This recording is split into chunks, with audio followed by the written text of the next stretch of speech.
ওনারা ওনাদের কারণ ব্যাখ্যা করেছেন এবং তাদের বক্তব্য তারা মিডিয়ায় প্রেসে উপস্থাপন করেছেন। কাজে এখানে আর নতুন করে কারণ বিশ্লেষণ করার কিছু নেই। এখন ইফেক্ট পড়বে কি না, আমরা তো আশা করি যে গণমানুষের যেই প্রত্যাশা আকাঙ্ক্ষা, ঐক্যের জায়গাটা, এবং আমরা সকলে সম্মিলিতভাবে মানুষকে ঐক্যের প্রতি যে আহ্বান জানিয়েছিলাম সেই কমিটমেন্টের জায়গা থেকে আমরা সরতে পারি নাই।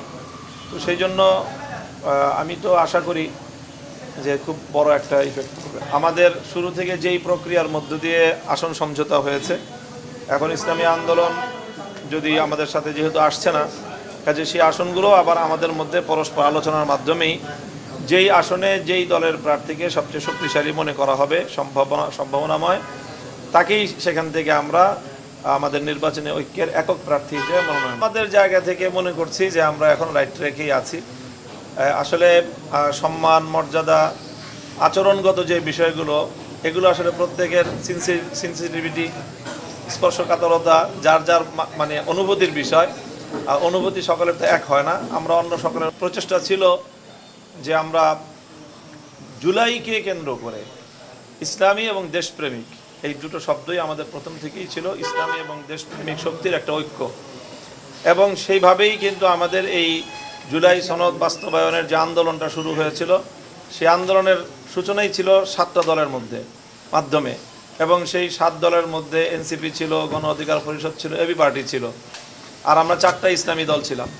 কাজে এর সূচনাটার মধ্যেই কিন্তু শুধু ইসলামী দলের মধ্যে এটা সীমাবদ্ধ ছিল না।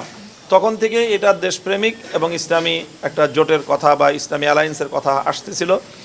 কাজে আমি মনে করি যে সেই জায়গা থেকে আমাদের যেই পথ চলা, সেটা বিন্দুমাত্র কোনো ভিন্নতা আসে নাই, সেটা অব্যাহত আছে না। আমরা কারো ষড়যন্ত্রের এটাকে কৌশল মনে করছি না। আমরা মনে করছি যে এটা আমাদের ব্যর্থতা, যে আমরা সকলে মিলিত হয়ে থাকতে পারলাম না, এবং আমরা জনগণের যে জনপ্রত্যাশা আমরা তৈরি করেছি, সেই প্রত্যাশা জায়গাটাকে আমরা পরিপূর্ণভাবে রক্ষা করতে পারি নাই। আমাদের কোনো ভুল ত্রুটির কারণে এটা হয়েছে।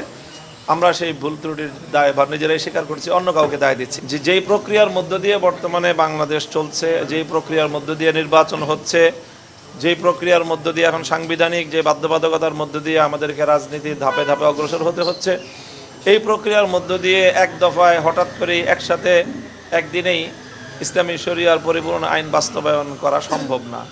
এই সম্ভাব্যতার জায়গাটাই উনি বলেছেন। আমি মনে করি এতটুকুই। কাজেই কোনো কথার মধ্যে এখানে মানে কন্ট্রাডিকশন আমি দেখছি না।